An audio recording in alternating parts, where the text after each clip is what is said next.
नमस्कार दोस्तों, बहुत बहुत स्वागत है अपने यूट्यूब चैनल एजुकेशन विद दिल मोहम्मद में। साथियों, आज हम लोग शारीरिक शिक्षा में परीक्षण मापन एवं मूल्यांकन चैप्टर से 20 इम्पॉर्टेंट क्वेश्चन को रिवीजन करेंगे। तो साथियों, आपसे रिक्वेस्ट है कि आप इस वीडियो को पूरा देखें और अपनी तैयारी को जारी रखें। और साथियों, उससे पहले मैं वीडियो शुरू करूं, आपसे एक छोटा सा रिक्वेस्ट है कि यदि आप हमारे चैनल पर नए हैं तो हमारे चैनल को सब्सक्राइब कर दें और बेल आइकन ऑल पे टिक कर दें, ताकि नेक्स्ट आने वाले वीडियो का नोटिफिकेशन आपको सबसे पहले मिले। तो आइए साथियों, शुरू करते हैं वीडियो। साथियों, क्वेश्चन है, एक परीक्षण का उद्देश्य मुख्य रूप से होता है। ए ऑप्शन है स्कोर रिकॉर्डर की ईमानदारी, और बी ऑप्शन है परीक्षकों के विचार का उदार और स्पष्ट होना, और सी ऑप्शन है परीक्षण के प्रशासन और स्कोरिंग के लिए दिशा निर्देश की स्पष्टता, और डी ऑप्शन है प्रशासनिक निष्पक्षता। तो साथियों, इसका जो है सी ऑप्शन सही हो जाएगा, परीक्षण के प्रशासन और स्कोरिंग के लिए दिशा निर्देश की स्पष्टता। तो यानी कि इसका सी ऑप्शन हमारा राइट है। तो साथियों, इसकी व्याख्या देखते हैं। एक परीक्षण का उद्देश्य मुख्य रूप से परीक्षण के प्रशासन और स्कोरिंग के लिए दिशा निर्देश की स्पष्टता होती है। इसलिए यहाँ हम परीक्षणों की विश्वसनीयता और वैधता के बारे में सोचने के कुछ पारंपरिक तरीकों का संक्षिप्त विवरण प्रदान करते हैं। हालांकि चेतावनी दी जाती है कि जब हम अनुभवात्मकता में खतरों के बारे में चर्चा करते हैं तो हम एक अलग वैचारिक ढांचे का उपयोग करते हैं। उसके बाद साथियों, नेक्स्ट क्वेश्चन है, बहुत ही इंपॉर्टेंट क्वेश्चन है साथियों। जब छात्र घुमावदार दौड़ कर रहे होते हैं तो उनके शिक्षक का लक्ष्य जानना होता है कि कितने। तो ए ऑप्शन है वे लोग मजबूत हैं, और बी ऑप्शन है वे तेज दौड़ सकते हैं, और सी ऑप्शन है चपल हैं, और डी ऑप्शन है वे लोग कूदने में अच्छे हैं। तो इसका राइट आंसर जो है चपल हैं, यानी सी ऑप्शन इसका राइट हो जाएगा। उसके बाद साथियों, अगला क्वेश्चन देखते हैं। बैडमिंटन में द फ्रेंच शॉर्ट सर्विस परीक्षा सही सर्विस करने की किस क्षमता को मापता है। तो ए ऑप्शन है नीची, और बी ऑप्शन है ऊंची, और सी है सीधी, और डी ऑप्शन है नेट के सापेक्ष। तो ये यूपी पीजीटी 2016 का क्वेश्चन है साथियों। तो इसका राइट आंसर हो जाएगा ए नीची। तो इसकी व्याख्या देख लेते हैं। बैडमिंटन में द फ्रेंच शॉर्ट सर्विस परीक्षा सही सर्विस करने की नीची लो क्षमता को मापता है। SCS परीक्षण सही और निम्न वर्ग करने की क्षमता को मापता है, जिसका उपयोग जागरूकता बढ़ाने के लिए किया जाता है कि स्पर्श को इंगित करने के लिए थर्ड को प्रेरित करने के लिए एक स्व परीक्षण उपकरण के रूप में लघु सेवा कम होना चाहिए। परीक्षण के उद्देश्य के लिए 4 संकेंद्रित चौथाई मंडलियों को सही सर्विस कोड में तैयार किया गया है। उसके बाद साथियों, नेक्स्ट क्वेश्चन है, कौन सा घटक परीक्षण की वस्तुनिष्ठा को प्रभावित नहीं करता है। तो ए ऑप्शन है निर्णय कसौटी, और बी है निष्पादित करने वाले का क्रम, और सी है परीक्षण की अवधि, और डी है मापने की प्रक्रिया का पर्यवेक्षण। तो साथियों, इसका राइट आंसर हो जाता है परीक्षण की अवधि, यानी कि सी ऑप्शन इसका राइट है। तो इसको साथियों, इसकी व्याख्या है, शिक्षण की अवधि घटक परीक्षण की निष्ठा को प्रभावित नहीं करता। स्कोरर के विश्वास और पूर्वाग्रह स्कोरिंग या शैली को प्रभावित करते हैं। स्कोरिंग प्रक्रिया को प्रभावित करते हैं, जो एक परीक्षण की निष्पक्षता को प्रभावित करता है। परीक्षणों में स्पष्ट दिशाएं और एक परीक्षण स्कोर करने के बारे में ध्वनि मानदंड की अनुपलब्धता भी स्कोरिंग को प्रभावित करती है, जो निष्पक्षता के लिए खतरा पैदा करती है। तो इसके बाद साथियों नेक्स्ट क्वेश्चन देखते हैं।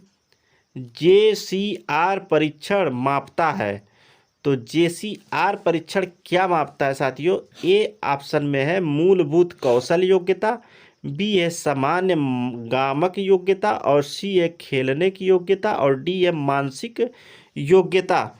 तो इसका राइट आंसर हो जाएगा सामान्य गामक योग्यता, यानी बी ऑप्शन हमारा जो है राइट उत्तर है इसका।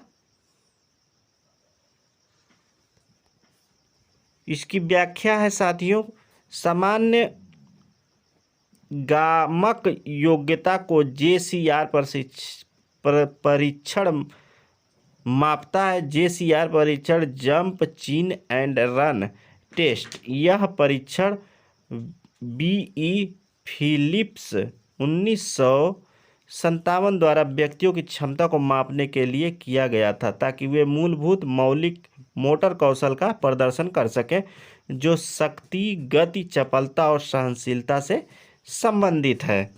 उसके बाद साथियों अगला क्वेश्चन देखते हैं। किस प्रकार के परीक्षण के लिए मानक बनाते समय लड़कियों एवं लड़कों में अंतर देखना आवश्यक नहीं है? तो ए ऑप्शन है कौशल परीक्षण, बी है तंदुरुस्ती परीक्षण, और सी है एथलेटिक्स परीक्षण, और डी है बुद्धि परीक्षण। तो इसका राइट आंसर हो जाता है साथियों बुद्धि परीक्षण, यानी कि डी ऑप्शन इसका राइट है। उसके बाद साथियों नेक्स्ट क्वेश्चन देखते हैं। बहुत ही इंपॉर्टेंट क्वेश्चन है साथियों ये भी। व्यक्ति द्वारा किए गए कार्यों की इकाइयों को मापने के लिए उपयोग किए जाने वाले उपकरण को कहा जाता है? तो ए ऑप्शन है गैल्वेनोमीटर, और बी ऑप्शन है एमीटर, और सी ऑप्शन है एर्गोमीटर, और डी ऑप्शन है मैनोमीटर। तो इसका साथियों राइट आंसर हो जाता है एर्गोमीटर, यानी सी ऑप्शन इसका राइट है।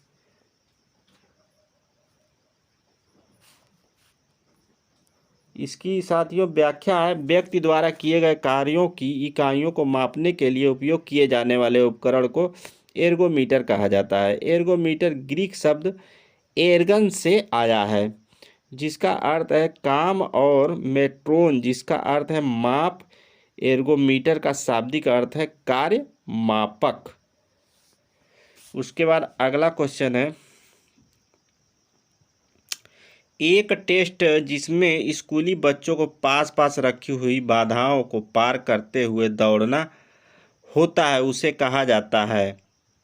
तो क्या कहा जाता है? बाधा जांच, विघ्न जांच, विस्फोटक शक्ति जांच, और डी है चपलता जांच। तो इसका राइट उत्तर जो है चपलता जांच हो जाता है। तो इसमें डी ऑप्शन सही है। इसकी व्याख्या देखते हैं साथियों। एक टेस्ट जिसमें स्कूली बच्चों को पास पास रखी हुई बाधाओं को पार करते हुए दौड़ना होता है उसे चपलता जांच कहा जाता है। इलिनोइस एजिलिटी टेस्ट चपलता का आकलन करने के लिए इस्तेमाल किए जाने वाले कई परीक्षणों में से एक है। चपलता शारीरिक फिटनेस के परीक्षण घटकों में से एक है। उसके बाद साथियों नेक्स्ट क्वेश्चन है। कूपर के 12 मिनट वॉक एंड रन परीक्षण की उत्पादकता व्यक्ति के मूल्यांकन की योग्यता होती है। सहन शक्ति, गतिज सहन शक्ति, ताकत और गतिज। तो इसका साथियों राइट आंसर हो जाएगा सहन शक्ति, यानी ए ऑप्शन जो है इसका सही है।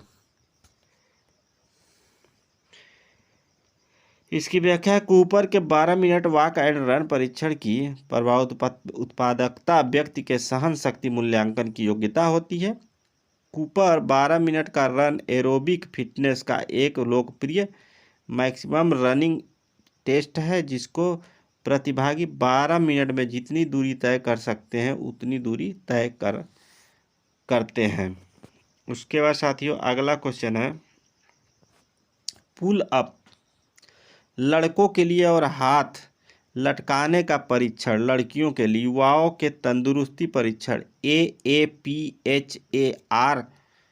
में क्या मापने के लिए है। तो ए ऑप्शन है पूरे शरीर की मजबूती, बी है भुजाओं की मजबूती और लचक, और सी है हाथ और कंधे की मजबूती, और डी है पैर और हाथ की मजबूती। तो इसका साथियों राइट आंसर हो जाता है हाथ और कंधे की मजबूती, यानी कि सी जो है हमारा राइट उत्तर है।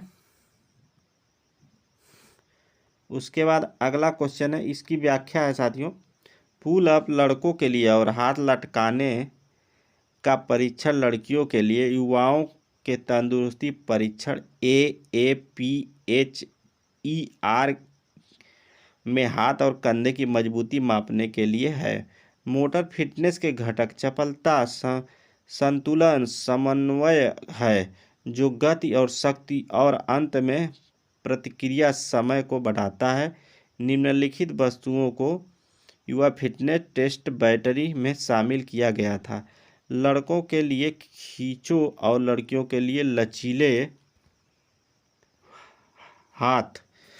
उसके बाद साथियों नेक्स्ट क्वेश्चन है निम्नलिखित में से क्या अच्छे परीक्षण का मापदंड नहीं है।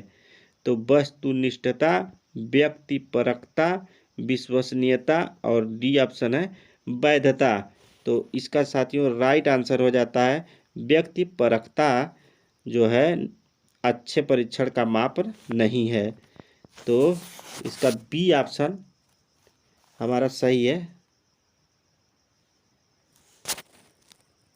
उसके बाद इसकी व्याख्या देखते हैं साथियों एक व्यक्तिपरकता अच्छे परीक्षण का मापदंड नहीं है। एक अच्छे परीक्षण में वैधता, विश्वसनीयता, कठिनाई का स्तर, भेदभाव शक्ति, विकल्प की गुणवत्ता होनी चाहिए। उसके बाद अगला क्वेश्चन है निम्न में से किस परीक्षण का उपयोग मांसपेशियों की सहनशक्ति को मापने के लिए नहीं किया जाता है। तो इसमें जो है ए ऑप्शन है सीट अप, और बी ऑप्शन है फ्लेक्स्ड आर्म हैंड, और सी है 12 मीटर दौड़ एवं चलना, और डी ऑप्शन है दूर तक चलना।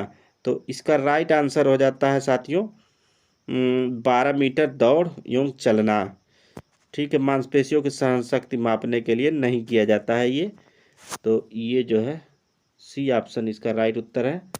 उसके बाद साथियों इसमें देखते हैं 12 मीटर दौड़ एवं चलन परीक्षण का उपयोग मांसपेशियों की सहनशक्ति को मापने के लिए नहीं किया जाता है। मांसपेशियों की सहनशक्ति को मापने के लिए seat up, flexed arm hand और दूर तक चलना। उसके बाद नेक्स्ट क्वेश्चन है बहुत इंपॉर्टेंट क्वेश्चन है साथियों भारत में राष्ट्रीय फिटनेस कोर की स्थापना में हुई थी, मतलब कब हुई थी। तो इसका साथियों ए ऑप्शन है 1954, और बी है 1971, और सी है 1959, और डी है 1965। तो साथियों इसका राइट आंसर हो जाता है 1965, यानी डी ऑप्शन जो है इसका राइट उत्तर है। तो इसमें जो है भारत में राष्ट्रीय फिटनेस कोर की स्थापना 1965 में हुई थी।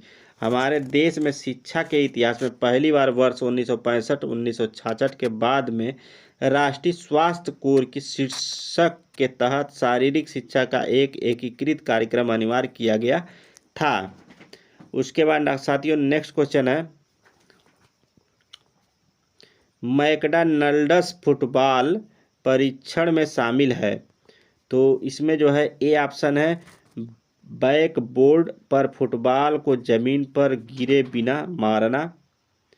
उसके बाद है फुटबॉल, बी ऑप्शन है फुटबॉल को जमीन पर गिरे बिना मारना और दूरी के लिए फुटबॉल को किक भी मारना, और सी है फुटबॉल को जमीन पर गिरे बिना मारना और दूरी के लिए फुटबॉल को किक मारना और गति के लिए ड्रिबल करना, और डी ऑप्शन है दूरी के लिए फुटबॉल को किक मारना और गति के लिए ड्रिबल करना।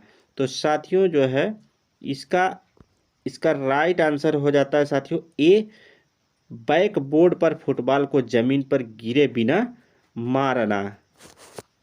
तो ये मैकडॉनल्ड्स फुटबॉल परीक्षण में शामिल है। बैक बोर्ड पर फुटबॉल को जमीन पर गिरे बिना मारना। उसके बाद साथियों अगला क्वेश्चन है,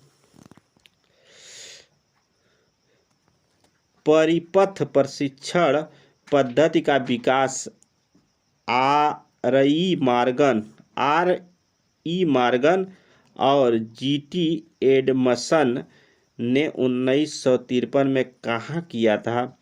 तो ए ऑप्शन है लीड्स विश्वविद्यालय इंग्लैंड, बी है बकिंघम विश्वविद्यालय इंग्लैंड, और सी ऑप्शन है बोल्टन विश्वविद्यालय इंग्लैंड, और डी ऑप्शन है बर्मिंघम विश्वविद्यालय इंग्लैंड। तो इसका साथियों राइट आंसर हो जाता है ए लीड्स विश्वविद्यालय इंग्लैंड। उसके बाद साथियों अगला क्वेश्चन देखते हैं, पर्यवेक्षक की वह प्रवृत्ति जिसके तहत वह किसी व्यक्तिगत प्रदर्शन को अपने पूर्व ज्ञान के आधार पर मूल्यांकन करता है। तो इसका जो है ए ऑप्शन है हालो प्रभाव, और बी है अंध अवस्था, और सी है डेल्फी पद्धति, और डी है संकुचन पद्धति। तो इसका राइट आंसर हो जाता है हालो प्रभाव। तो इसकी व्याख्या है साथियों, पर्यवेक्षक की वह प्रवृत्ति जिसके तहत वह किसी व्यक्तिगत प्रदर्शन को अपने पूर्व ज्ञान के आधार पर मूल्यांकन करता है, उसे हालो प्रभाव कहते हैं। हालो प्रभाव कभी कभी हेलो त्रुटि कहा जाता है। एक व्यक्ति, कंपनी, ब्रांड या उत्पाद के सकारात्मक प्रभाव के लिए एक क्षेत्र में एक व्यक्ति की राय या भावनाओं को अन्य क्षेत्रों में सकारात्मक रूप से प्रभावित करने की प्रवृत्ति है। उसके बाद साथियों नेक्स्ट क्वेश्चन है,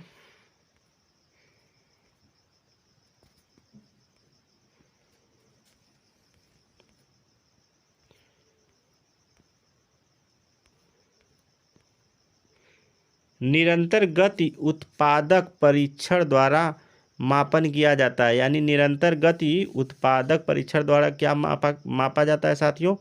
तो ए ऑप्शन है अबाध वेग में जोड़ों की गति, और बी है बिना बल के जोड़ों की गति, और सी है जोड़ों में ऊष्मा उत्पादन, और डी है मांसपेशीय संकुचन। तो इसका राइट आंसर हो जाता है साथियों बिना अबाध वेग में जोड़ों की गति, यानी कि ए ऑप्शन इसका सही है। इसका राइट उत्तर ए है। इसकी व्याख्या है निरंतर गति उत्पादक परीक्षण द्वारा अबाध वेग में जोड़ों की गति का मापन किया जाता है। लगातार वेग वाले जोड़ों में होमोकिनेटिक या सीवी जोड़ों के रूप में भी जाना जाता है। एक ड्राइव शाफ्ट को घर्षण या खेलने के एक प्रशंसनीय वृद्धि के बिना लगातार घूर्णी गति से एक चर कोण के माध्यम से बिजली संचारित करने की अनुमति देता है। वे मुख्य रूप से फ्रंट व्हील ड्राइव वाहनों में उपयोग किए जाते हैं। उसके बाद साथियों नेक्स्ट क्वेश्चन है, शारीरिक शिक्षा का मुख्य संबंध मानव की गति से है। शारीरिक शिक्षा के इस स्वरूप को किसने चिन्हित किया था? तो ए ऑप्शन है आफर, और बी है CSIR, और सी ऑप्शन है UGC, और डी ऑप्शन है CBSE। तो इसका साथियों राइट आंसर हो जाता है आफर, यानी ए ऑप्शन इसका राइट उत्तर है।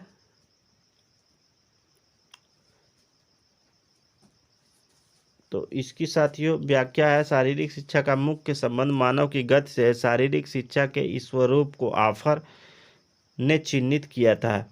यह परीक्षण फिजिकल फिटनेस के कारकों को मापता है। यह परीक्षण जो पाउल हंस्टिकर की अध्यक्षता में आफर द्वारा 1958 में बनाया गया था, जिसमें 7 टेस्ट आइटम्स थी। उसके बाद साथियों अगला क्वेश्चन है, राष्ट्रीय खेल योग्यता स्पर्धा योजना किस वर्ष में शुरू हुई? ए ऑप्शन है 1985, बी है 1984 और सी है 1970 और डी ऑप्शन है 1987। तो साथियों इसका राइट आंसर हो जाता है 1985, यानी ए ऑप्शन इसका राइट उत्तर है 1985। और इसकी व्याख्या है राष्ट्रीय खेल योग्यता स्पर्धा NSTC योजना 1985 वर्ष में शुरू हुई। राष्ट्रीय खेल योग्यता स्पर्धा योजना को स्कूलों से 8 से 14 वर्ष की आयु की खेल प्रतिभाओं को स्काउट करने के लिए लागू किया जा रहा है और वैज्ञानिक परीक्षण द्वारा प्रदान करके इन्हें भविष्य की पदक की उम्मीदों में शामिल किया गया है। उसके बाद साथियों अगला क्वेश्चन है और आखिरी क्वेश्चन है, परीक्षण पुनः परीक्षण विधि ज्ञात करने के लिए उपयुक्त होती है। ए ऑप्शन है परीक्षण की वैधता और बी है परीक्षण की वस्तुनिष्ठता और सी है परीक्षण की विश्वसनीयता और डी है इनमें से कोई नहीं। तो साथियों इसका राइट आंसर हो जाता है सी, परीक्षण की विश्वसनीयता। तो सी इसका राइट उत्तर है। और इसकी व्याख्या है साथियों, परीक्षण पुनः परीक्षण विधि परीक्षण की विश्वसनीयता ज्ञात करने के लिए उपयुक्त होती है। परीक्षण पुनः परीक्षण विश्वसनीयता एक मनोवैज्ञानिक परीक्षण या मूल्यांकन स्थिर का एक उपाय है। इस तरह की विश्वसनीयता का उपयोग समय भर में एक परीक्षण की स्थिरता को निर्धारित करने के लिए किया जाता है। परीक्षण पुनः परीक्षण विश्वसनीयता का उपयोग उन चीज़ों के लिए किया जाता है जो समय के साथ स्थिर होती हैं, जैसे कि बुद्धि। तो साथियों ये जो है 20 इम्पॉर्टेंट क्वेश्चन थे जिसको मैंने आप लोगों के समक्ष जो है रिवीजन करवाया। तो आशा करता हूँ ये वीडियो आपको पसंद आएगा और बहुत ही हेल्पफुल होगा एग्जामों के लिए। तो साथियों यदि आप हमारे चैनल पर नए हैं तो हमारे चैनल को सब्सक्राइब कर दें और बेल आइकन ऑल पे जो है प्रेस कर दें ताकि नेक्स्ट आने वाले वीडियो का नोटिफिकेशन आपको सबसे पहले मिले। इसी के साथ जय हिंद, जय भारत।